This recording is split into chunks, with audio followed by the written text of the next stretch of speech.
54 days ago, I started the No Love movement. And my idea was, let's do this on Valentine's Day. I wrote to every union. I wrote to every association. I wrote to every organization. I reached out and emailed many YouTubers. And guess what? Everyone stepped up. Across the country, across the United States, it was surging like crazy.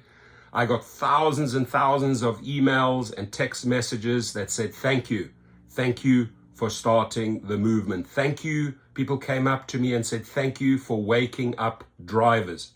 Now, there were desperados on the road, no doubt about it.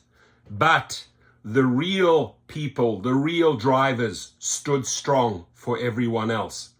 And I organized this in 3 countries, the United States, Canada, and the UK. Why did I choose those 3?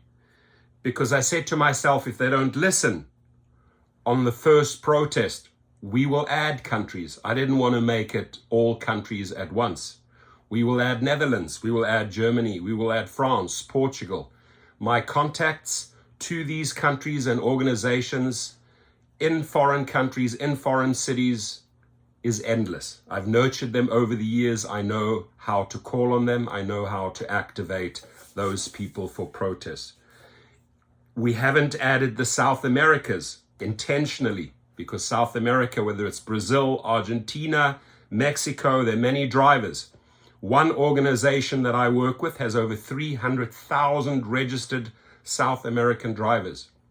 We will activate them when needed, second or third or fourth protest. These protests will not be spaced far apart. They will grow and grow. Country after country will be added. So my message to Dara Khosrowshahi, David Risher, Tony Zhu, and all of these CEOs, your brands took a big hit yesterday. You found out that the movement was real. This was a huge success. Every media station, in my wildest dreams, I didn't think it would take on these dimensions. The outlets said it was a huge success, whether it was the newspapers, whether it was TV stations, the media, social media, everybody rallied behind our cause on Valentine's Day. I'm not a one-man show. I don't take the honors for this day. It was the drivers. It was the gig workers that stood up. You are the heroes in my eyes. You people are the heroes, the true heroes in my eyes, that were out there fighting for every other driver in the country. So listen up, desperados, listen up, ants and pigeons, right? That didn't heed the call, that didn't stick in solidarity, right? Maybe next time you want to join. We are not doing this for fun. We are doing this for a reason. We want better pay. We want better safety. We want these wrongful deactivations to end. This is why the drivers stood strong, right? Look at this. Stop wage theft, right? Look at that. Just look at the people and all of these organizations. In San Francisco, we had 500 cars that stopped at the headquarters, and everything was peaceful. We do not have to resort to violence. And I want to say this again. This was your day, gig workers. This was your day, drivers and food delivery drivers. You are the true heroes. We behind the scenes can only use our powers and our skill set to make this happen. And I happen to have that skill set because I know when South Africa transitioned back in the day and they anticipated a civil war, they anticipated flying in the United Nations in the early 90s. I was part of that movement to make that peaceful. The transition of generals in the army relinquishing their power, handing it to the new powers, it was done peacefully. Everybody got to vote, right? Apartheid ended. I was part of that movement. So I bring in a skill set. I know how to talk to people. I know how to activate and organize people. I know how to step up to be one of the generals. I'm not the general. I'm one of the generals. And the difference between myself and maybe some others out there is that there's zero fear running through my veins, right? What I've seen, what I've done in my past, I cannot be fearful. So I do not fear these companies. I go in as a voice, as an advocate for drivers. Everyone stood up. Sergio Avidian stood up. The Rideshare Guy channel stood up. Jeff Watts, Mic Drop stood up. All the 300 came to the party. And it was not just the 300. It was 300,000, if not more. We stood up yesterday. We made noise. And I know why we were successful, because Dara Khosrowshahi had to do a $7 billion stock buyback to try and squash our noise.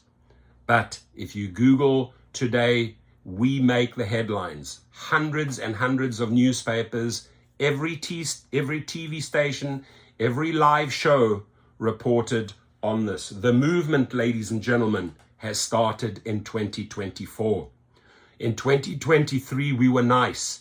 In 2024, we are no longer nice. Just look at this, my friends. Look at this, LA. We had In-N-Out and coffee together yesterday. I invited about 10 drivers for meals and coffee afterwards. Everyone, every organization, union, and association stood strong.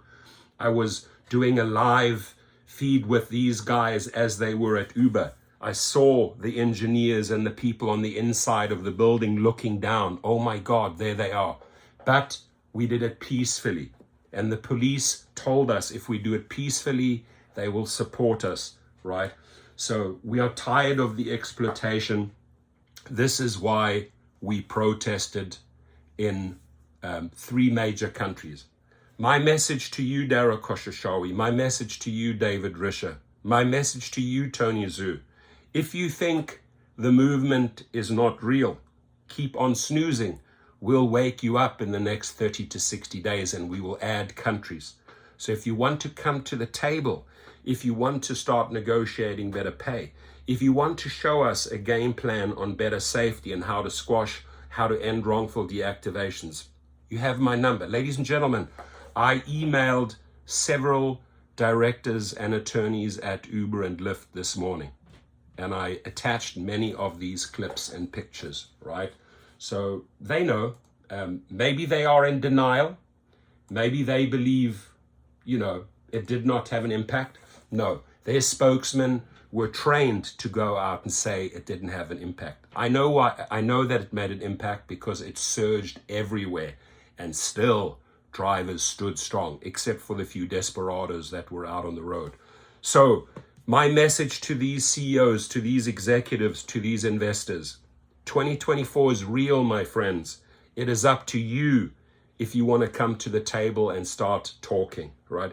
It is up to you to present better plans for the future for these millions and millions of gig workers.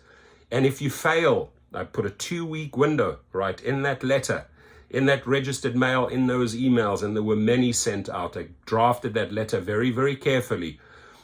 I made it very clear. You're not negotiating directly with me. You're negotiating with all the representatives and generals that represent an army of gig drivers. So if you want to snooze and miss out on this opportunity of 14 days to invite us up to your headquarters, we will ring the bells, we will blow the trumpets, we will shout from the mountaintops. The caravans are going to get bigger, the protests are going to get bigger. Other countries will be activated. Mexico, Brazil, Netherlands, Portugal, Germany, Spain will activate everyone, right? This was a call to 3 countries. We can grow it to 5, we can grow it to 10, we can grow it to 20 countries. It's all up to them. Their brand has been hit, and to show that it had an impact, they actually had to conduct a $7 billion buyback to wipe out our movement. They did not succeed. So temporarily, yes, your stock went up. Good for you. You made more money, investors. You made more money, directors. But your brand took such a hit. Riders were not happy. Drivers were not happy, as you can see, right? And if we keep up this relentless pressure, riders will understand why we are doing this. And thank you to every rider out there. I know you didn't get your trip at an airport or at a restaurant on Valentine's Day, but we did this for a reason. So I request that you stand with us. I request that you speak to drivers, that you understand drivers. We are your friend. We are not your enemy. The enemy are the CEOs that make decisions that impact and hurt drivers and riders alike. They are the ones that give the green light to abuse us through algorithms, through engineers that write programs to F over riders and drivers, right? So let riders and drivers be united on this cause, my friends, right? This is a movement we started. We are going to fight. We are going to be relentless, and the protests will get bigger and bigger and bigger. I invite you, Dara. I invite you, David. I invite you, Tony, to a meal in San Francisco. I'll pay for it, right? But it's time to sit down and negotiate a better deal for gig workers. Thank you. Please get this video viral, ladies and gentlemen. And gratitude, just massive, massive gratitude. I have one sign here, right? How do I feel today?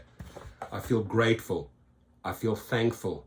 I feel blessed for knowing all of you and working with all of you, and for what you have done, because you rose up to the occasion like never, ever before, right? You tapped into an energy like never, ever before.